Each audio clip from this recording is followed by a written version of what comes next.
In a world often divided by politics and opinion, one young man's actions remind us of the power of human connection. Barron Trump, known primarily as the son of a controversial figure, recently showed a side of himself that few have seen before. During an unannounced visit to a children's hospital, Barron demonstrated a level of empathy and kindness that transcended any preconceived notions. But it was his interaction with one particular child that would leave an indelible mark on all who witnessed it. What happened in that hospital room, and why did it move so many people to tears? The automatic doors of St. Mary's Children's Hospital slid open with a soft hiss, revealing an unexpected visitor.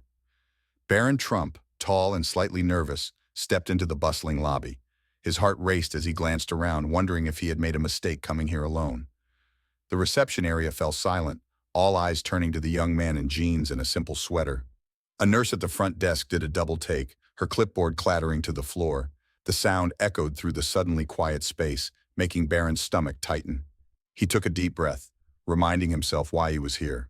This wasn't about him or his famous family. It was about the children. Just as the silence threatened to stretch into awkwardness, a small voice broke through. "Are you really the president's son?" Barron turned to see a young boy in a wheelchair, his eyes wide with curiosity.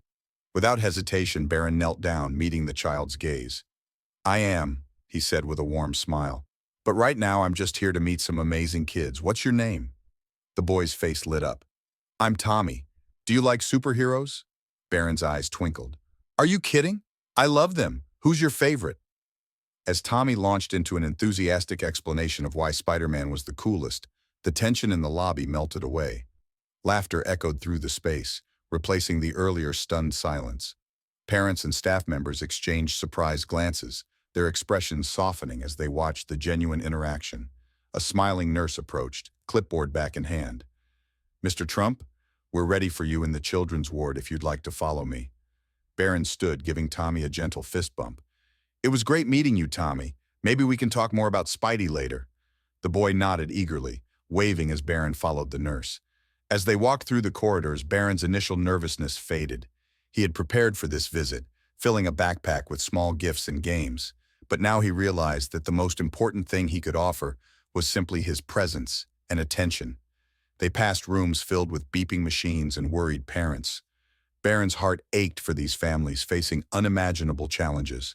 He squared his shoulders, determined to bring whatever joy and distraction he could to their day. The nurse paused outside a colorful door covered in paper butterflies. "This is our long-term care unit," she explained softly.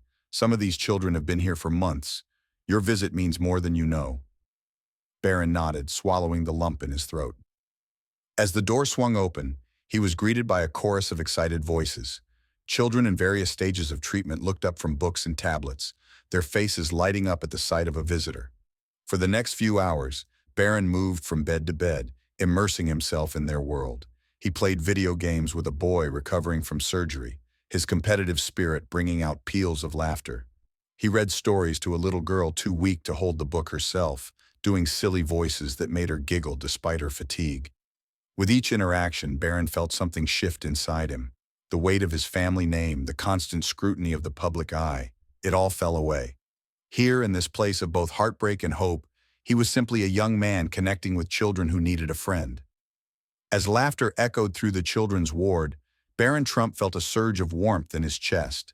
The initial awkwardness had melted away, replaced by genuine connections and shared moments of joy. He found himself drawn to a colorful playroom at the end of the hall, where a group of children eyed him with a mix of curiosity and shyness. A little girl with no hair clutched her doll tightly, refusing to look up as Barron entered. He knelt down, his heart racing as he searched for the right words. "That's a beautiful doll," he said softly. "What's her name?" The girl remained silent, her tiny fingers gripping the toy even tighter. Barron's confidence wavered. He glanced around the room, feeling the weight of expectant eyes upon him. Then he spotted a familiar board game on a nearby shelf. "Hey, does anyone want to play Candyland?" he asked, trying to keep his voice light and cheerful. A few hesitant nods answered him. As Barron set up the game, he noticed a quiet boy watching from the corner. The child's arm was in a cast, decorated with a few lonely stickers. "Would you like to join us?" Barron asked, gesturing to an empty chair. The boy shook his head, shrinking back against the wall. The game began, and slowly the tension in the room started to ease. A boy with a leg cast landed on a shortcut and let out a whoop of triumph. "Take that!" he exclaimed, grinning at Barron. The challenge in his eyes was unmistakable. "Oh, it's on now," Barron laughed, feeling a genuine smile spread across his face. As they played, giggles started to fill the room. The children relaxed, their initial hesitation fading away. Even the little girl with the doll inched closer, peeking at the colorful game board with growing interest. Barron couldn't help but notice the quiet boy still watching from afar. During his next turn, he deliberately moved his piece to a less advantageous spot. "Oh no," he said dramatically. "I'm falling behind. I could really use a teammate. Anyone want to help me out?" He locked eyes with the boy in the corner, offering a gentle smile. After a moment's hesitation, the child slowly made his way to Barron's side. "What do you think?" Barron asked softly. "Should we take the gumdrop shortcut or play it safe?" As the game progressed, the room filled with laughter and friendly banter. Barron found himself caught up in the children's excitement, cheering for their successes and playfully groaning at setbacks. He realized with a start that they no longer saw him as a celebrity or the president's son. Here, in this brightly painted room with its well-worn toys, he was simply a friend. The little girl who had been so withdrawn earlier now sat close to Barron, her doll forgotten on her lap as she pointed excitedly at the game board. When it was her turn to move, she looked up at Barron with shining eyes. "Can you help me count the spaces?" she asked in a small voice. Barron's heart swelled as he carefully counted out each colorful square with her. In that moment, he understood that this visit wasn't just about bringing temporary cheer. It was about making these children feel seen, heard, and valued, if only for a few precious hours. As the afternoon wore on, Barron found himself losing track of time. The world outside the hospital faded away, along with the constant pressure of public scrutiny. Here, surrounded by the resilience and joy of these young patients, he discovered a sense of purpose he had never known before.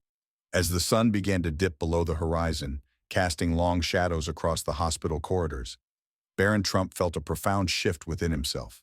The laughter and joy he'd experienced in the children's ward had awakened something he'd never known existed. His heart raced with a newfound sense of purpose, but a nagging question lingered. Would this feeling last beyond these hospital walls? Lost in thought, Barron almost missed the soft sound of crying coming from a dimly lit room at the end of the hall. He paused, his hand hovering over the doorknob. Should he intrude on this private moment? The muffled sobs tugged at his heart, and before he could second-guess himself, he gently pushed the door open. A young girl sat on the edge of her bed, her face buried in her hands. Tear-stained cheeks glistened in the fading light as she clutched a worn photograph to her chest. Barron's throat tightened as he took in the scene. He'd seen so much joy today, but this raw display of emotion caught him off guard. "Hey there," he said softly, not wanting to startle her. "Is it okay if I come in?" The girl looked up, her eyes widening in recognition. She quickly wiped her face with the back of her hand, trying to compose herself. You're Barron Trump," she stammered. Barron nodded, offering a gentle smile as he pulled up a chair beside her bed. "I am. But right now, I'm just someone who'd like to listen if you want to talk. What's your name?" "Sarah," she whispered, her fingers tracing the edges of the photograph. "That looks like a special picture, Sarah. Can you tell me about it?" Sarah's lower lip trembled as she turned the photo towards Barron. A man in military fatigue smiled back at them, his arm wrapped around a younger version of Sarah. "It's my dad," she said, her voice barely audible. "He's deployed overseas. I miss him so much." Barron felt a lump form in his throat. He thought of his own father, the long absences, the missed moments. "I know it's not the same," he said carefully, "but I understand what it's like to miss your dad. Sometimes when my father's away on long business trips, it feels like the whole world is upside down." Sarah's eyes widened slightly, a flicker of surprise crossing her face. "Really? But you're the president's son. I thought everything was perfect for you." A sad smile tugged at Barron's lips. "Far from it. There are nights I lie awake, wishing I could just have a normal conversation with my dad without the weight of the world on his shoulders. It's hard, isn't it?" Sarah nodded, her grip on the photograph loosening slightly. "Sometimes I worry he'll forget about me," she confessed in a whisper. "I bet your dad thinks about you every single day," Barron said, leaning in. "Does he have a favorite song? Something special between the two of you?" A ghost of a smile appeared on Sarah's face. Yeah, he always sings "You Are My Sunshine" to me before bed. Even when he's away, he tries to call just to sing it. Without hesitation, Barron started to sing, his voice cracking on the high notes. You are my sunshine, my only sunshine. Sarah's eyes lit up and she joined in, her sweet voice blending with Barron's off-key attempt. As they finished the chorus, giggles erupted from both of them. That was terrible, Sarah laughed, the first real smile Barron had seen from her spreading across her face. Hey, I never claimed to be a singer, Barron chuckled, feeling a warmth spread through his chest. In that moment, titles and fame meant nothing. He was simply a friend, offering comfort to someone who needed it. As the last rays of sunlight faded from the room, Barron realized something profound had changed within him. The connection he felt with Sarah and all the children he'd met that day went beyond a simple act of charity. It was a glimpse into a world where genuine human connection could bridge any divide. As the last rays of sunlight faded from the hospital windows, Barron Trump prepared to leave, his heart full of the day's experiences. Suddenly, a nurse approached him, her eyes brimming with tears. She grasped his hand, her voice thick with emotion as she spoke. Mr. Trump, I've worked here for 20 years, and I've never seen our children so happy and full of hope. What you did today, it means more than any medicine we could give them. Barron stood there, stunned by her words. In that moment, he realized the true power of human connection. As he walked out of the hospital, he knew he would never be the same. The world outside seemed different now, filled with possibilities he had never before imagined.